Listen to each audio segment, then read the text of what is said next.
L'argent, l'argent, l'argent n'est pas un péché. N'est pas un péché.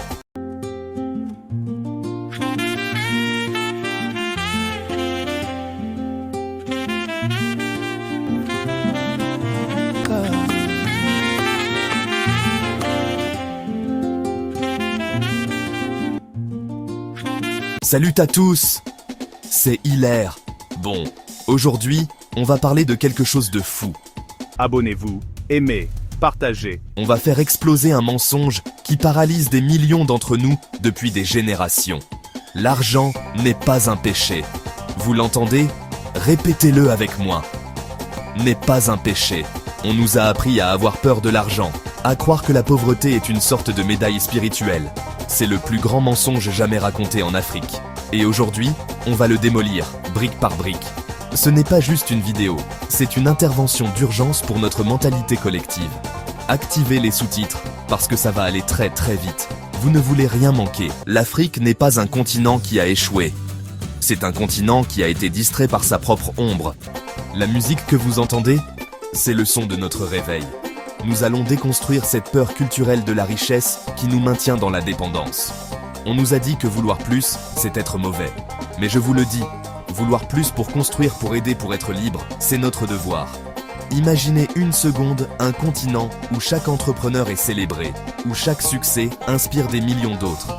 C'est le futur qu'on va commencer à bâtir, ici et maintenant. Dans cette vidéo, je vais vous donner 5 clés concrètes, 5 vérités explosives qui vont complètement changer votre rapport à l'argent. Oubliez tout ce que vos parents vous ont dit. Oubliez tout ce que vos profs vous ont dit. Oubliez tout ce que certains leaders religieux vous ont dit. On va reprogrammer notre cerveau pour voir l'argent non pas comme un ennemi, mais comme le plus puissant outil de libération que nous ayons. Première clé, et c'est peut-être la plus importante. La pauvreté n'est pas une vertu spirituelle, c'est un poison. On nous a conditionnés à croire que pour être une bonne personne humble proche de Dieu, il fallait être pauvre. Mais c'est une manipulation. On a confondu l'humilité, qui est une qualité de l'âme, avec le manque, qui est une condition matérielle désastreuse. L'humilité, c'est reconnaître qu'on n'est pas le centre de l'univers. Le manque, c'est ne pas pouvoir nourrir ses enfants. Rien à voir. Regardons la réalité en face. En Afrique, la pauvreté n'est pas une noble quête spirituelle, c'est une maladie. Une épidémie qui tue les rêves, détruit les familles et empêche nos nations de se développer. C'est un fléau qui engendre la corruption, la violence et le désespoir. Comment peut-on oser dire que c'est une bonne chose? Comment peut-on regarder un enfant qui a faim et lui dire que sa situation est une preuve de piété? C'est absurde et c'est criminel. Nous devons arrêter de glorifier la souffrance et commencer à la combattre avec toute notre énergie. La vraie spiritualité, la spiritualité qui élève, n'inspire pas la misère. Au contraire, elle inspire l'abondance. Elle nous pousse à utiliser les talents que Dieu nous a donnés pour créer, pour construire, pour prospérer. Pourquoi? Pour être autonome, pour ne plus avoir à tendre la main, pour ne plus dépendre de l'aide extérieure qui vient avec des conditions qui nous humilient. La prospérité nous donne les moyens de notre souveraineté. C'est ça, le véritable objectif. Et cette abondance n'est pas pour nous seuls. Elle est faite pour être partagée. La vraie spiritualité, c'est la générosité. Mais comment être généreux quand on n'a rien? Comment construire une école, un hôpital, ou financer un orphelinat quand nos propres poches sont vides? Deuxième clé, et celle-ci est stratégique, l'argent est notre meilleur outil pour la souveraineté. Vous entendez parler d'indépendance, de fierté africaine, de panafricanisme? C'est génial. Mais la vérité, c'est que sans argent, tous ces beaux discours ne sont que du vent. La souveraineté politique ne veut rien dire sans la souveraineté économique. Celui qui paie l'orchestre choisit la musique. Et pour l'instant, ce n'est pas nous qui payons. Ce sont les autres. Et c'est pour ça que nous dansons sur une musique qui n'est pas la nôtre. Pensez-y une seconde. Qui finance les grands projets d'infrastructure sur notre continent? Qui détient la dette de nos États? Qui exploite nos ressources naturelles les plus précieuses, or coltan pétrole? Dans la grande majorité des cas, ce sont des capitaux étrangers, des entreprises et des gouvernements qui viennent de Chine, d'Europe, d'Amérique. Ils ne sont pas là par charité, ils sont là pour faire du profit. Le problème, ce n'est pas qu'ils jouent, Le problème, c'est que nous ne sommes même pas sur le terrain. Sans capitaux locaux puissants, l'Afrique restera perpétuellement dépendante. Nous continuerons à supplier le FMI et la Banque mondiale, à accepter des prêts avec des conditions qui nous étranglent, à vendre nos matières premières à bas prix pour ensuite racheter les produits finis hors de prix. C'est un cercle vicieux. La seule façon de briser ce cycle, c'est de créer notre propre capital, de bâtir des fortunes africaines. La richesse africaine est la clé pour contrôler nos ressources et nos décisions. Imaginez des milliardaires nigérians qui financent un barrage au Congo. Imaginez un fonds d'investissement kenyan qui rachète des mines en Zambie. Imaginez des banques sud-africaines qui prêtent à des entrepreneurs ivoiriens pour construire des usines de transformation de cacao. Chapter 3, troisième clé. Celle-là va faire grincer des dents. Arrêtons de croire que toute personne riche est un voleur. C'est un réflexe mental destructeur. Dès qu'on voit quelqu'un réussir une belle voiture, une grande maison, la première pensée de beaucoup c'est « il a volé, il a fait de la politique, il a dû tremper dans des affaires louches ». Cette suspicion systématique est un poison qui tue l'ambition dans l'œuf. Pourquoi quelqu'un voudrait-il se battre pour réussir, si au bout du chemin, il n'y a que le mépris et l'accusation ? Bien sûr, il y a des riches qui sont des voleurs. Il y a des politiciens corrompus, des hommes d'affaires véreux. Personne ne le nie. Ils doivent être dénoncés et punis. Mais mettre tout le monde dans le même sac est une erreur monumentale.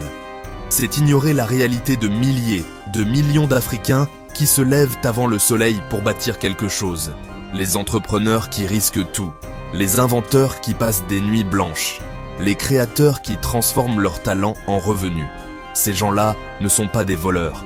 Ils sont des créateurs de valeur. En s'enrichissant, ils enrichissent agriculteurs, employés, consommateurs et l'État. Quand un entrepreneur monte une petite usine de jus de fruits, il ne vole personne. Il achète des mangues à des agriculteurs locaux. Il emploie des gens, créant des salaires. Il produit un jus de qualité pour les consommateurs. Il paie des impôts, contribuant au budget national. Nous devons changer radicalement notre perspective. Le succès de nos compatriotes doit inspirer, pas susciter la jalousie. Quand vous voyez un entrepreneur réussir, ne demandez pas « Où a-t-il volé ?» Demandez « Comment a-t-il fait ? Qu'est-ce que je peux apprendre de son parcours ? Comment puis-je, moi aussi, créer de la valeur ?» Nous devons célébrer nos champions, les mettre en avant, raconter leurs histoires, faire d'eux des modèles pour la jeunesse. Diaboliser la réussite, c'est scier la branche sur laquelle nous sommes tous assis, c'est encourager la médiocrité et le statu quo. Si rester pauvre devient la voie pour être respecté, personne n'aura intérêt à nous sortir de la pauvreté collective. Encourageons l'ambition saine, saluons la prise de risque, applaudissons la création de richesses légales. Le succès d'un Africain n'est pas une menace, c'est une promesse. La promesse que c'est possible, pour lui et donc pour nous aussi. Chapitre 4. Quatrième clé, et elle est super pratique. Nous devons réinjecter notre argent dans l'économie réelle. Il y a un énorme problème en Afrique. Le peu d'argent que nous parvenons à générer, nous le gérons de la pire des manières. Soit il s'évapore dans des dépenses de luxe inutiles et importées, soit il fuit le continent pour aller dormir sur des comptes en banque en Suisse ou à Dubaï. Dans les deux cas, c'est une catastrophe. C'est comme si on avait une hémorragie et qu'au lieu de la stopper, on l'accélérait. On voit des gens qui, dès qu'ils ont un peu d'argent, leur premier réflexe est d'acheter la dernière Mercedes, une montre Rolex, des vêtements de marque parisienne. Cet argent ne fait qu'un aller simple. Il quitte notre économie locale pour aller enrichir des entreprises en Allemagne, en Suisse, en France. Il ne crée aucun emploi chez nous. Il ne construit aucune infrastructure. C'est de l'argent mort pour notre développement. C'est ce que j'appelle la fuite des capitaux par le luxe. L'autre problème, c'est la fuite des capitaux par la peur. Des gens ont tellement peur de l'instabilité, de la jalousie, ou de se le faire voler qu'ils l'envoient à l'étranger. Ils achètent des appartements à Londres, des actions à New York. Cet argent, qui pourrait financer nos PME, nos startups, nos écoles, nos hôpitaux, est en train de faire tourner l'économie des autres. C'est un suicide économique à grande échelle. On prive notre propre continent de l'oxygène dont il a besoin pour respirer.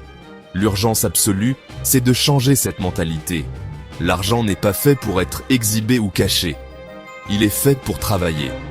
Chaque franc, chaque shilling, chaque naira doit être vu comme un soldat que l'on envoie au front du développement. Au lieu d'acheter une voiture à 100 000 $, investis ces 100 000 $ dans la création d'une petite usine qui emploiera 20 personnes. L'impact est 1000 fois plus grand. Au lieu de cacher ton argent à l'étranger, crée un fonds d'investissement pour soutenir les jeunes entrepreneurs de ton pays. Nous devons créer des circuits financiers locaux, réinjecter nos bénéfices dans nos propres économies. Chapitre 5. Cinquième et dernière clé, la plus profonde, la richesse a un rôle éthique. Devenir riche n'est pas la destination finale. C'est le début d'une nouvelle responsabilité. L'argent, surtout en grande quantité, n'est pas juste un bien personnel. Dans le contexte de nos communautés, il devient un outil social, un levier pour le changement. Le but ultime ne devrait pas être l'accumulation égoïste, mais la transformation communautaire. C'est ça, la richesse éthique. C'est comprendre que ton succès est lié au succès de ceux qui t'entourent. Un Africain riche et intègre ne se contente pas de construire des murs plus hauts autour de sa villa. Il comprend que sa sécurité à long terme dépend du niveau de prospérité de son quartier. Alors, il investit dans son environnement. Il ne se contente pas d'envoyer ses enfants dans les meilleures écoles à l'étranger. Il utilise ses moyens pour construire une excellente école dans sa ville, accessible à d'autres enfants. Il ne se contente pas de se faire soigner en Europe. Il finance un hôpital moderne chez lui, qui servira à toute la communauté. La richesse éthique transforme activement son environnement. Il voit des jeunes désœuvrés et crée des programmes de formation. Il crée des incubateurs de start-up. Il voit un manque d'accès à l'eau potable et finance un forage. Il voit que les femmes peinent à obtenir des prêts et met en place un fonds de microcrédit. Il devient un agent de développement. Il devient un partenaire de l'État. Il devient un catalyseur de progrès. C'est un changement de paradigme total. La richesse éthique n'est pas bruyante. Elle est efficace. Elle ne cherche pas les applaudissements. Elle cherche les résultats. Elle ne se mesure pas en nombre de voitures de sport, mais en nombre de vies transformées. Un Africain riche et intègre transforme son village, puis sa ville, et finalement son pays. Il devient un pilier sur lequel la société peut s'appuyer. Il est la preuve vivante que l'argent peut être une force pour le bien. C'est cette vision que nous devons promouvoir. Nous devons aspirer à devenir ce genre de personnes riches. Des hommes et des femmes qui comprennent que leur fortune est une intendance. C'est la plus noble des ambitions. Ne cherchez pas à être juste riche. Cherchez à être riche et utile. Riche et juste. Riche et transformateur. C'est là que se trouve le véritable pouvoir de l'argent. C'est là que se trouve la véritable bénédiction de la prospérité. Ou trop. On arrive à la fin, mais c'est maintenant que tout commence pour vous. J'ai une citation du père Hilaire qui résume tout ce qu'on vient de dire. Écoutez bien. Si l'argent est un péché, alors les pêcheurs d'ailleurs continueront de venir en Afrique pour racheter nos âmes avec les bénéfices de leurs péchés. L'argent est la main de l'action. Méditez là-dessus. Sans lui, nos bonnes intentions restent des prières silencieuses. Avec lui, elles deviennent des écoles. Avec lui, elles deviennent des hôpitaux. Avec lui, elles deviennent des emplois. Avec lui, elles deviennent de la dignité. Le temps des excuses est terminé. Le temps de la peur est révolu. Le temps de la jalousie est derrière nous. C'est le temps de l'action. Alors voilà ce que vous allez faire. Pas demain, pas la semaine prochaine. Maintenant. Première étape. Débarrassez-vous de la peur de la prospérité. Prenez une feuille et identifiez une croyance limitante que vous avez sur l'argent. L'argent est sale, les riches sont mauvais. Et écrivez son contraire exact 3 fois par jour pendant 30 jours. L'argent est un outil pour faire le bien. Je peux devenir riche et rester une bonne personne. Reprogrammez votre cerveau. Deuxième étape, concrète. Faites un plan, même simple, pour augmenter légalement vos revenus de 10% dans les 6 prochains mois. Juste 10%. C'est possible pour tout le monde. Apprendre une nouvelle compétence, vendre un service, demander une augmentation, Lancez un petit commerce le week-end. Qu'allez-vous faire? Écrivez-le, planifiez-le, exécutez-le. C'est le premier pas qui compte. N'oubliez pas d'activer les sous-titres si ce n'est pas déjà fait. Partagez cette vidéo à 5 personnes qui ont besoin d'entendre ce message. Et surtout, abonnez-vous pour le prochain épisode où on passera à un niveau encore supérieur. Le réveil a sonné. Il est temps de se lever. Vous aimez, partagez.